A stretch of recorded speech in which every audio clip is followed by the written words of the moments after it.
حمد و صلات کے بعد آج رمضان المبارک کی 27ویں رات ہے۔ امام اعظم ابو حنیفہ رحمۃ اللہ علیہ سمیت بہت سارے بزرگ یہ فرماتے ہیں کہ یہی لیلۃ القدر کی رات ہوتی ہے۔ اگرچہ وہ اس بات کو طے نہیں کرتے، لیکن فرماتے ہیں یہی اکثر ہم نے اسی مقام پر لیلۃ القدر کو پایا ہے۔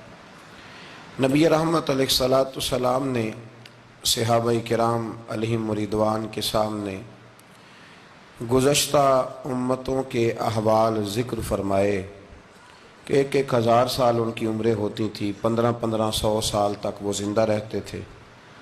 تو صحابہ کے دلوں میں تجسس پیدا ہوا کہ اگر عمر 1000 سال ہوگی تو نماز بھی تو 1000 سال ہی پڑھیں گے نا، اگر عمر 1500 سال ہوگی تو روزے، عبادتیں، یہ سارے کام بھی تو بڑے زیادہ کرتے ہوں گے۔ تو یہ شوق جب پیدا ہوا تو اللہ کریم نے فرمایا کہ محبوب میں ایک رات دیتا ہوں، لیلۃ القدر خیر من الف شہر، جو رات ایک ہوگی پر 1000 مہینے سے بہتر ہوگی، 1000 مہینے سے۔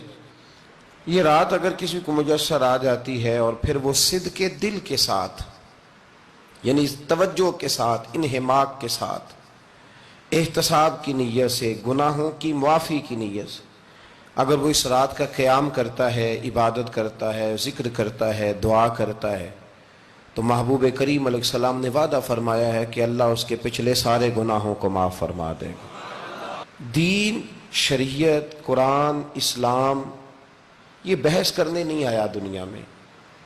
علماء جو بحث کرتے ہیں وہ توضیحات کے لیے، تشریحات کے لیے، تفاسیر کے لیے، وہ ان کا مقام ہے، لیکن ہم جو عوام بحث کرتے ہیں تو سمجھ لیں کہ دین بحث کرنے کے لیے نہیں آیا، دین تو عمل کرنے کے لیے آیا، اس پر عمل کیا جائے گا، عمل کی کوشش کی جائے گی۔ اور قرآن مجید نے کہا من عمل صالحا من ذکر او انثی، جو کوئی بھی اچھے عمل کرے چاہے وہ مرد ہو یا عورت ہو، وَهُوَ مُؤْمِنٌ، شرط یہ ہے کہ وہ مومن ہو، فَلَنُحْيِيَنَّهُ حَيَاةً طَيِّبَةً، فرمایا ضرور ہم اسے پاکیزہ زندگی عطا فرما دیں گے۔